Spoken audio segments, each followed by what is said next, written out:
लिए शुरू करते हैं। दुनिया के तमाम मुल्क लोकतांत्रिक हैं मतीन साहब, वहां कुछ ही मुल्क हैं जो धर्म आधारित राज्य, जिनको हम लोग अंग्रेजी में थियोक्रेटिक स्टेट बोलते हैं, अन्यथा ज्यादातर राष्ट्र लोकतांत्रिक व्यवस्था के अधीन है। लेकिन अगर वहां क्रिश्चियन बहुसंख्यक हैं तो वहां का राष्ट्राध्यक्ष वेटिकन सिटी जाता है बिना किसी झिझक के, वहां सिर झुकाता है बिना किसी शर्म के, ऐसा नहीं कि मुंह चदर से ढक के जाए,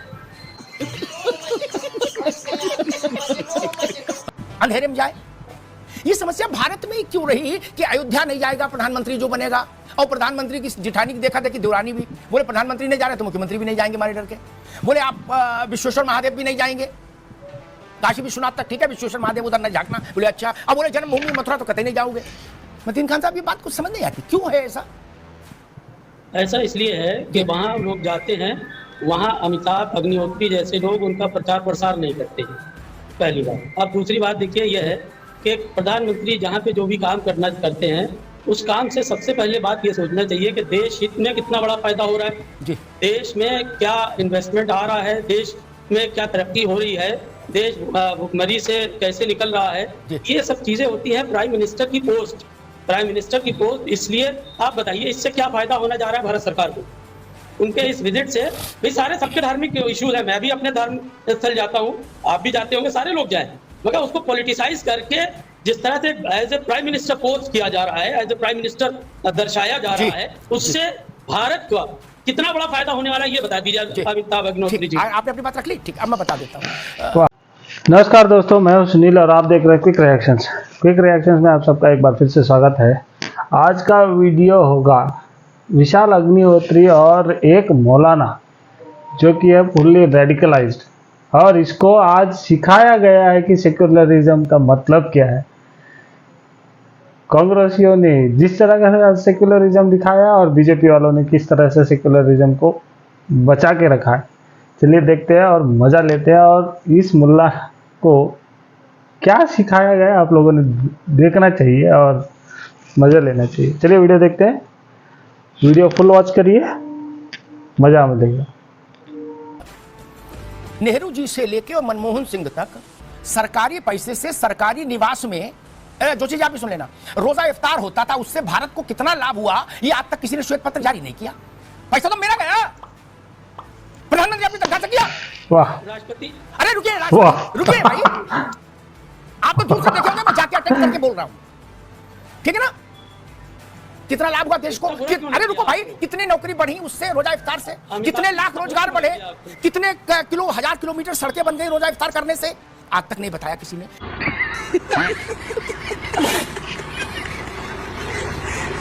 दूसरी बात है मतीन साहब, अरे रुको भाई, अभी लगातार मैं बोली ना, अपने काट दिया उस वक्त जब अवसर हो। दूसरी बात सीधा काट दिया इसको। उस पर मैं एक बात और कह दूं कि एक दूसरा उदाहरण मुझे और याद आता है। भारत के प्रधानमंत्रियों ने एक रवायत बना के रखी थी लगातार कि अजमेर शरीफ से लेके और देवा शरीफ तक चादर जाएंगी प्रधानमंत्री की तरफ से, ठीक?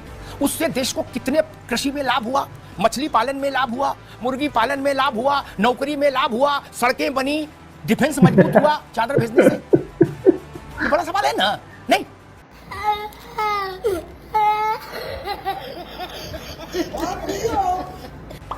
बड़ा क्या, बहुत बड़ा सवाल है, इसका तो जवाब ही नहीं मिलेगा इसके बाद। सरकार का पैसा लगा, उससे कितने रोजगार बढ़े, कितना देश का फायदा हुआ, ये सवाल तो उठेगा, नहीं उठेगा? इसलिए बोलने से पहले सोच लिया करिए। करण साहब, आपने एक सवाल पूछा था, उस पर एक मेरे जहन में एक आंकड़ा आ गया, वो आंकड़ा आपको संतुष्ट कर देगा अगर आप होना चाहें, है ना? पिछले वर्ष काशी में 10 करोड़ तीर्थयात्री आए, 10 करोड़ यानी 80 लाख महीना, ठीक? यानी 2.25 लाख रोज, और ब्रज में आए 6 करोड़, तो 10 और 6 16,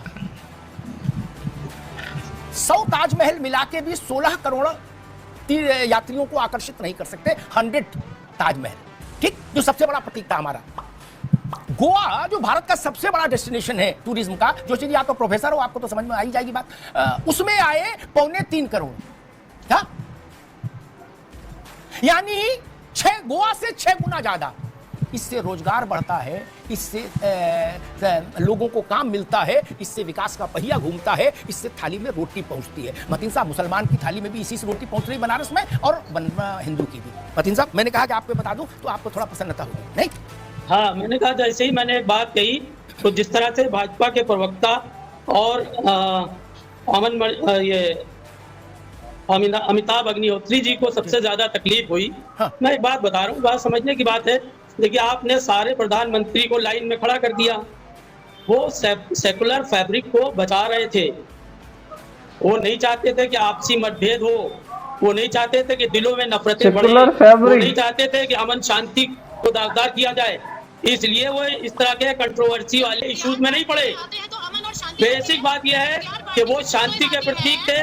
वो बेसिकली वो सोशल फैब्रिक को, बेसिक बात देखिए कि पूरे मिडिल ईस्ट में ये एक कहीं पे प्रधानमंत्री जाता है, आप एज ए नरेंद्र मोदी ना देखिए, एज ए प्राइम मिनिस्टर देखिए। प्राइम मिनिस्टर जाता है तो मिडिल ईस्ट में हमारे कितने लेबर्स काम करते हैं, मिडिल ईस्ट से जो हमारा कितना बड़ा रेवेन्यू आता है, कितना हमारा भारत को तरक्की होती है। ये बताइए, इस विजिट से भारत कितनी तरक्की कर लेगा, भारत को कितना बड़ा फायदा हो जाएगा।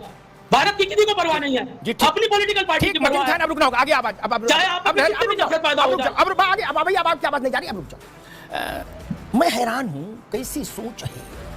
रामलला के दर्शन इसलिए नहीं किए पुराने प्रधानमंत्रियों ने क्योंकि वो सेकुलर फैब्रिक बचा रहे थे। वो जामा मस्जिद गए, मौजूदा इमाम के, बड़े इमाम के अब्बा हुजूर के कदम बोसी करके आए, उससे फैब्रिक मजबूत हो रहा था। बड़े ज्ञानी पाए आ गए देश में। तो भाई वो अजमेर शरीफ का टोकरा रख के गए, उससे फैब्रिक मजबूत कर रहे थे। फैब्रिक जोड़ो फेविकोल अभियान चला रहे थे। रामलला के दर्शन कर लेंगे तो देश टूट जाएगा। गलत बात है, इस बात की आलोचना नहीं, निंदा होनी चाहिए। बात तो सही है। जिन लोगों का ऐसा मिजाज था, बोलो वोट के तराजू में न तोला में बचे न माशा में बचे, तुल गए सब। गलत कह रहा हूं क्या? अच्छे अच्छे तुल गए, खत्म हो गए, जिनके परिवारों ने पीढ़ियों राज किया इस देश में। कैसी भाषा बोली जा रही है कि इसलिए नहीं गए वो लोग। अच्छा जी, हजरत बल जाने में समस्या नहीं, अजमेर शरीफ जाने में समस्या नहीं, चराने शरीफ जाने में समस्या नहीं, देवा शरीफ जाने में समस्या नहीं, वहां से देश मजबूत हो रहा है। अयोध्या, काशी, मथुरा जाने से देश टूट जाएगा। कैसी भाषा है? मैं इस भाषा को स्वीकार नहीं कर सकता। ये प्रश्न अब देश में नहीं बिकेगा। इस प्रश्न को उछालने वाले लोगों को देश अस्वीकार कर चुका है। अस्वीकार को भी 10 साल से ज्यादा हो गए, और आगे अब वही प्रक्रिया रहेगी। लिख लीजिए क्या ये भाषा बोली जा रही है कि जो पुराने लोग नहीं गए रामलला के दर्शन करने, दर्शन विश्वनाथ के दर्शन करने, केशव देव के दर्शन करने, कृष्ण जन्मभूमि पर वो देश बचा रहे थे। राम के दर्शन से देश टूटता है कि राम के दर्शन न करने वाले देश तोड़ रहे हैं? जोशी जी, ऐसी सोच लेके भारत में लोकतंत्र का खाने में उतरने का मन रखते हैं लोग। इतना हिम्मत कहां से लाते हैं लोग भाई? मैं बहुत दुख के साथ कहूंगा कि ऐसी सोच का भारत में अब कोई स्थान नहीं। जोशी साहब, बहुत विनम्रता से कह रहा हूं, क्या को न हो हमें कहानी, मुझे तो राजनीति करनी नहीं ना टिकट मांगनी, अपना अपना सोचे नेता। ऐसी सोच वाली पार्टी, नेता, कार्यकर्ता इस देश में कभी अब मंजूर नहीं होंगे। जनता उनके माथे पर कभी रोली चंदन नहीं लगाएगी। लिख लीजिए, जो ये कहने की धृष्टता करेंगे, दुस्साहस करेंगे, मैं दुस्साहस शब्द का इस्तेमाल कर रहा हूं कि जो लोग रामलला के दर्शन करने नहीं गए वो इसलिए नहीं गए कि देश में एकता बनी रहे, अमन चैन बना रहे। अरे राम है तो देश एक है। जोशी जी, बगल में राम नहीं है, बगल वाले देश में, बाग उसका क्या हाल है? जोशी जी, आप तो प्रोफेसर, 1947 में जितने हिंदू वहां थे वो बढ़ने चाहिए थे। पाकिस्तान की बात हो रहा है। जोशी जी, कहां गए हिंदू? क्योंकि वहां राम नहीं है, इसलिए वहां नहीं। अफगानिस्तान में राम नहीं है, वहां सोशल फैब्रिक मजबूत हो रहा है। सीरिया में राम नहीं है, वहां सोशल फैब्रिक मजबूत हो रहा है। अरब में राम नहीं है, सोशल फैब्रिक मजबूत हो रहा है। तमाशा है, तमाशा इस मुल्क में तमाशा है। जिस तरह तुम वीडियोस देखते हो बेटा, वाह, विशाल अग्निहोत्री तो बहुत बढ़िया तगड़ा करे यार। मुल्ला का तो टुल्ला बना के रख दिया, मुंह बंद कर दिया मुल्ला का। वीडियो पूरा देखा होगा तो लास्ट तक देखा होगा तो थैंक यू, और मिलते हैं अगले वाले वीडियो पे। जय श्री राम।